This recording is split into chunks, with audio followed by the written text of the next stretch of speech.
Et c'est là où c'est compliqué. C'est là où il faut un peu réfléchir, mais c'est que c'est en même temps une nature et que c'est pas une nature. Abraham, c'est pas une nature son chesed, c'est pas du psychologique. Parce que s'il avait fait du chesed juste pour s'épanouir, comme vous disait le psychologue, ça n'aurait pas été de la Torah. Il a fait du chesed, c'est là où le très très grand secret, le très difficile, il est là. C'est que quand je décide, il faut trouver une conjonction pour arriver à la vérité de soi-même, il faut en même temps que ça vienne du haut, ça vienne d'une injonction divine, ça vienne d'un ordre divin, donc quelque chose d'extérieur à moi. Et parce que j'entends cette injonction divine, c'est le lishma, à ce moment, c'est la condition essentielle pour que se révèle mon vrai moi. Alors vous allez me dire pourquoi. On fait un peu du Jung. Pourquoi est-ce que je ne pourrais pas me découvrir tout seul? Les philosophes ils disent connais-toi toi-même. Non, d'après la Torah, connais-toi toi-même de Socrate et de Nietzsche, ça n'existe pas. Quand tu te connais toi-même, tu connaîtras un autre, pas toi-même. Pour te connaître toi-même, il faut que Dieu te dise quelque chose. Il faut que tu puisses écouter une parole de Dieu. C'est la clé qui fait que tu te connais toi-même. Toi-même, c'est pas logique. Connaître moi-même, il n'y a pas une autre personne plus que moi qui peut me connaître moi-même. Non, tu ne peux pas te connaître toi-même. Si tu n'es pas sensible à l'appel divin, tu ne peux pas te connaître toi-même, Bichlal. Comment ça se fait? Pourquoi? Il faut être honnête avec soi-même. Être honnête avec soi, c'est pas forcément l'appel divin. Se connaître soi-même. Il ne faut pas s'écouter. Pourquoi est-ce qu'il faut que j'écoute la parole de Dieu qui dit Lech Lecha pour me connaître moi-même? Est-ce que le divin, c'est pas forcément ce que je veux? La parole divine n'est pas forcément... Ah non, sûrement, ce que je veux n'est pas forcément la part divine qui est dans moi. C'est ce que je fais. Pourquoi j'ai besoin d'un Lech Lecha pour découvrir le chesed? Comment je réagis, mes paroles, mes actions. Plus par rapport à son environnement. Ça c'est lié à la parole de Dieu. L'introspection, vous prenez n'importe quel psychologue, il vous dira l'introspection. Prenez les zen, ils font que ça de la journée. Est-ce que ça va ensemble? Par rapport à la vérité. Et pourquoi j'ai besoin de sortir de moi? Très bien, pourquoi j'ai besoin de sortir de moi? Au contraire, il s'agit de se connaître soi-même. Donc restons en moi. Parce qu'on voit mieux de loin. On va maintenant on parle de soi, vous avez bien commencé. Est-ce que dans les trois domaines, je vais dans le même sens? Dans mes pensées, dans mes actions, dans mes paroles? Pourquoi c'est lié à la parole de Dieu? Vous m'expliquez pas du tout. C'est pas logique. Hachem, Comment? c'est mon créateur. C'est lui qui me connaît. Est-ce que c'est Hachem? Ce que Hachem veut de moi, c'est ça? Dans mes paroles, dans mes pensées, dans mes... Mes paroles, mes pensées, mes actes. Vous avez raison, j'ai pas besoin de Dieu pour ça. La part de Dieu qui est... Sans vouloir être vulgaire. La part... Un athée, il peut dire, moi j'ai mes paroles, mes pensées, mes actes. Peut-être qu'il fait par rapport à était comme un flacon de parfum, tant qu'il était sur l'étagère, il ne sentait pas, dès qu'il est sorti, alors peut-être que c'est le même... Oui, vous avez raison, mais ça n'explique pas en idée. La part, Ce que vous dites, la part. c'est l'image. C'est essayer de se regarder en se décentrant. Pourquoi c'est important? On voit mieux en sorte de loin. La Torah, c'est pas de la psychologie. Dieu préserve. La part de Là, ce que Dieu... vous dites, c'est des procédés psychologiques. La Torah, elle vous donne des fondements spirituels, métaphysiques, qui sont de la vérité. Ce n'est pas des méthodologies. Pour ça, tous les gens qui disent je fais Shabbat pour ne pas regarder la télé et pour être en accord avec mes enfants, et je fais Nida parce qu'on se remarie avec ma femme tous les mois, c'est super sympa. Tout ça, c'est bien, il ne faut pas les décourager, mais c'est nul et c'est honteux. La Torah, ce n'est pas des méthodes pour se sentir bien. On n'est pas dans le New Age. La Torah, c'est la vérité. Ouais. Je dois chercher en moi la part de Dieu que Dieu a mis en moi. Et pourquoi Dieu... Pour revenir après à mon... mon... trouver la part de Dieu en moi en faisant l'introspection. C'est-à-dire pour revenir après... Bon, alors on va vous dire la réponse. Très bien, vous avez bien dit. Vous avez bien dit, mais la réponse est comme ça. C'est qu'il faut bien comprendre. C'est vrai que c'est des choses un peu profondes, mais c'est ce que nous enseigne nos maîtres. Le Maharal dit, parce que l'identité, alors c'est une phrase qui est compliquée en français, on va l'expliquer.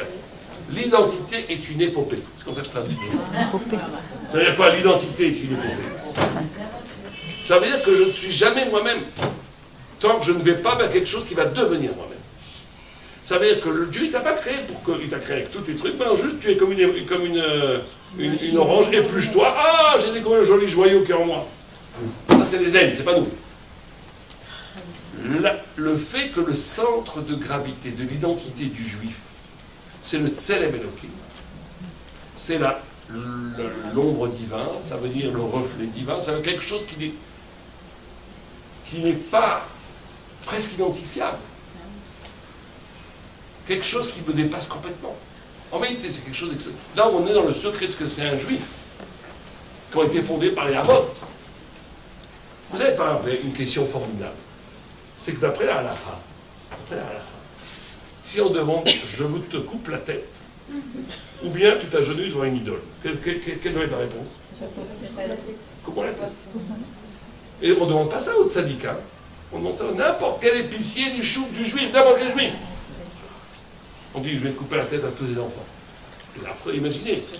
Ou bien tu t'agenouilles devant une idole. Je veux dire, je couper la tête à tous les enfants. Ma mère, Kavé Shalom, ma belle-mère. C'est un blague que tout le monde fait.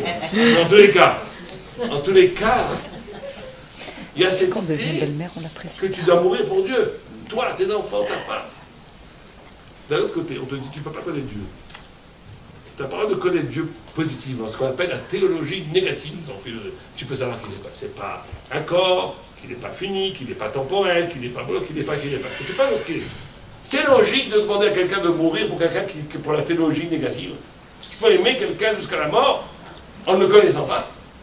Mais l'âme a vu le bon Dieu avant, non? Avant de non? Personne n'a vu le bon Dieu. Même là. Même Moshe. Il a vu la nuque qui s'en va, il n'a pas vu la face. Donc, écoutez la question. La question, c'est que c'est pas logique.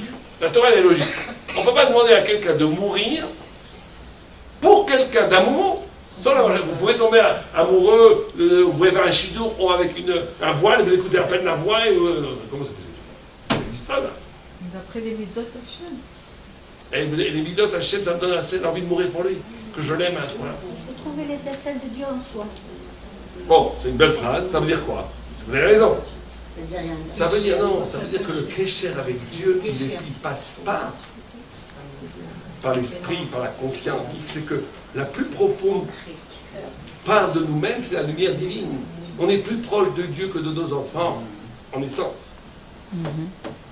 En essence, on est plus proche que Dieu que de soi-même. C'est pour ça qu'on peut mourir, pour Dieu. En essence, en on milvado. En essence, la proximité avec Dieu, elle est infinie. Mais elle ne passe pas par une... C'est parce que Dieu n'est... Parce que ce lien avec Hachem est tellement haut, tellement profond, tellement inexpugnable, qu'il n'est pas visible. Parce que s'il serait visible, ça serait encore une extériorité. Ça serait une extériorité s'il serait visible. Il n'est pas visible, parce qu'il est en soi. La seule personne qu'on ne voit jamais, c'est qui? C'est soi-même. On ne voit jamais, on voit un miroir. Calvechomer ou Hachem. Et donc la notion de l'ech lecha, ça doit dire d'en haut, c'est qu'on n'est jamais dans le juif, dans son travail spirituel, n'est jamais dans un travail d'introspection, de développement personnel, d'épanouissement psychologique, tout ça, c'est des clipotes terribles. On est dans un rapport à la vérité qui m'oblige d'avancer vers une épopée pour trouver le sens de la Torah, le sens de la vérité, et à ce moment-là, je deviens moi-même.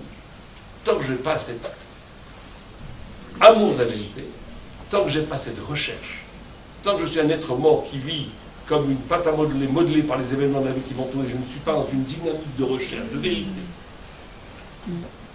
de m'approcher de Dieu, je ne me connais même pas moi-même. Je ne suis que une pâle reflet de moi-même, je ne suis rien. C'est ce qui est écrit, que quelqu'un, après sa mort, Dieu lui a dit, tu es un assassin. Et alors, j'ai tout fait ça, j'ai tué personne, j'ai tué personne. Mais tu es un assassin. Et je à la fin, il s'est dit, montrez-moi celui que j'ai tué pour que vous preniez l'assassin. Et on lui montre lui-même, avec une vieille barbe, avec un grand regard, avec la Torah. Il dit, voilà, tu t'es tué toi-même. Tu t'es tué toi-même, tu n'as pas compris la notion d'épopée. Donc Abraham, il a pris sur lui le chesed. Yitzhak, la Goura, et Jacob, Tiferet, il allait mettre la Torah. Abraham a pris le chesed, et en prenant le chesed, il a annoncé que Dieu a créé le monde. Yitzhak a pris la Goura, la justice, la avoda, et il a annoncé que le Mashiach viendrait. Jacob, face à ce double héritage, a fait l'union entre les deux, ça a créé ce qu'on appelle Tiferet, la vérité. Et donc là aussi, il faut se poser la question, quel rapport entre Chesed et que Dieu a créé le monde? Quel rapport entre Gvoura et que le Mashiach va venir? Et quel rapport entre la vérité et l'union des deux? C'est la base du Bereshit. Puisqu'on est en train de parler ici des engendrements d'une identité qui est la nôtre. C'est parce que nos pères ont fait cela qu'ils ont créé l'identité d'Israël qui va pouvoir recevoir la Torah. Le village qui dit que les peuples ont refusé la Torah, c'est pas juste un refus intellectuel. C'est qu'ils n'avaient pas la préparation dans les midot, dans les sens du peuple pour recevoir cette Torah. C'était pas pour eux. Ça, la Torah a été pour le peuple d'Israël parce que nos avot ont construit un peuple, ont engendré des engendrements d'identité qui est radicalement différent de tous les autres peuples, qui peut recevoir la parole divine sur terre et la faire exister. C'est ça la grandeur d'Israël. C'est ça la grandeur du peuple. Donc il faut comprendre notre propre grandeur. La notion d'Abraham est que Dieu a créé le monde. Je crois qu'on l'avait dit une fois ici. Si quelqu'un se rappelle, quel rapport? Chesed, Dieu a créé le monde. Quel rapport? Il l'a fait ça. Il a fait comme Hachem Dieu. Ça va plus mal que ça. C'est que le chesed, il faut bien comprendre, c'est très important ça aussi pour notre identité, c'est que nous pensons à partir de midot. C'est une autre méthodologie de pensée. On ne pense pas comme des philosophes. C'est parce qu'Abraham a découvert en lui le chesed. Après que Dieu a dit l'Echlecha, qu'il a compris qu'il devait chercher ça, qu'il est parti dans cette épopée et qu'il a compris le chesed, qu'il a découvert que Dieu était créateur. Pourquoi? Tout simplement parce que quand on vit du chesed, on rencontre Dieu. Pourquoi? Parce qu'on n'a jamais vu la matière faire du chesed. Vous avez jamais vu un chien donner sa côtelette à son copain? Vous avez jamais vu ça ou pas? Vous avez vu ça? Un chat qui va chercher du poisson. Petit, c'est autre chose. C'est Dieu qui a organisé ça pour ça. Les oiseaux aussi, ils font ça. Non, je parle de quelqu'un qui donne par altruisme, pas pour faire battre. Je vous dis, la famille, c'est le grand piège des midotes. Pourquoi on dit, par exemple, que la chassida, c'est la chassida, c'est, je crois que c'est elle est taref. La Gemara dans Khouli, elle dit parce qu'elle fait beaucoup de recettes, mais qu'à sa famille. Et avec les autres, ça, c'est taref. Taref. Quand tu veux passer toujours ta famille avant ma famille, mais alors tu peux être une maman merveilleuse, mais tout ce qui est étranger à ta famille, la fourche. Non. Ça, c'est taref. Les gens croient qu'ils sont yod, c'est du chesed avec leur famille. Pas du tout, au contraire. La famille. Bien sûr. Non, c'est pas sûr que ce soit vrai qu'il va trier la mishpacha. C'est pas sûr que c'est vrai comme principe. On veut dire le chesed, la mishpacha, c'est le lieu où le chesed peut s'exalter. Il peut vraiment trouver ça, c'est un plan de travail. Mais si on voit que c'est un vrai chesed, si après, de là, ça déborde la famille. Mais si sous prétexte que ça commence par la famille, il y a toujours qu'on est toujours au commencement, c'est que c'est un chesed qui est suspect. La famille, ça commence par soi, ça, bien sûr. Quand on reste toujours au commencement, c'est quand même bizarre. Non, il y a des gens qui sont On ne parle pas des actions, on juge personne à des chaleurs. On dit des principes. Après, chacun fait ce qu'il veut avec les principes. Il n'y a que Dieu qui peut juger les gens. Non, on ne peut pas juger. Quelqu'un qui n'a jamais fait de chesed, peut-être qu'il est un grand maître de chesed, il ne sait pas et qu'il aurait pu faire du chesed. On ne sait pas. Mais en tous les cas, les principes, il faut savoir. On n'a jamais le droit de dire que je ne sais pas les principes. Nul n'est, comment dire en français, censé ignorer la loi. C'est pas la Torah. Nul n'est censé ignorer les principes. Alors, qui est quoi? Oh là, on ne sait jamais. Moi, je n'oublierai jamais. J'avais un de mes rabbins qui m'avait dit une fois, j'étais un jeune Baruch Yeshiva, on marchait dans la rue, je m'en souviendrai, et on parlait de ça, il me disait, et je lui dis, ouais, quand même, on parlait de ne pas juger les gens. Je lui dis, mais quand même, quelqu'un qui fait le Shabbat, ça va, je sais qu'on est mieux que lui quand même. Il me dit non. Je dis comment? Il me dit, qui te dit qu'il ne fait pas une mitzvah qui vaut tous tes Shabbats? Ça a été un enseignement pour moi à vie. Ce rabbi dit ça. Qui te dit que lui il ne fait pas une mitzvah qui ne vaut pas tous tes Shabbats? On ne sait pas. Il n'y a que Dieu qui peut juger. Ça ne veut pas dire que tu peux faire le Shabbat et faire des mitzvahs. C'est entre les hommes et Dieu. Nous, on ne sait pas. On ne sait pas. La comptabilité, c'est Dieu qui la tient pas. Mais les principes, ils sont là. Le Shabbat est terrible. C'est un mitzvah, ça reste. Ça reste. D'accord. Donc, on nous dit. Où est-ce qu'on était? Ah oui, oui, mais la matière ne fait pas chesed. Ça veut dire quoi? C'est-à-dire qu'il a trouvé Dieu à créer le monde, parce que c'est pas logique que la matière fasse un acte qui est contre son intérêt. C'est impossible. Vous avez déjà vu, une matière ne va jamais faire quelque chose contre elle, puisque la matière, elle n'est que en elle. Elle ne peut jamais faire quelque chose qui, au-delà d'elle-même. Ça n'existe pas, c'est pas logique. C'est pour ça qu'il y a des chilonim qui disent, je suis chiloni, qui font du chesed toute la journée. Il faut leur dire, monsieur, tu es très religieux, tu sais même pas. C'est terrible, toi. Il vaut mieux que tu sois cruel, au moins tu vivras en harmonie avec ta pensée. Si tu es un vrai chiloni, pourquoi tu fais du chesed? T'es dingue, ça ne veut rien dire. Il va te dire, non, j'aime bien les gens. Pourquoi tu aimes bien les gens? Si on pousse la réflexion jusqu'au bout, le chesed, par définition, est divin. Ça ne peut pas être autrement. Le chesed est divin, par définition. Parce que la matière, on n'a jamais... Regardez, plus on descend bas dans la matière, plus c'est terrible pour un homme un peu sensible. Plus les animaux sont, moins ils sont évolués, plus ils s'entre-dévorent. Le hamster, il dévore ses enfants. Je vous avais vu ça. Dans le monde des poissons, c'est terrible. Les poissons, c'est la guerre, tout le monde se dévore.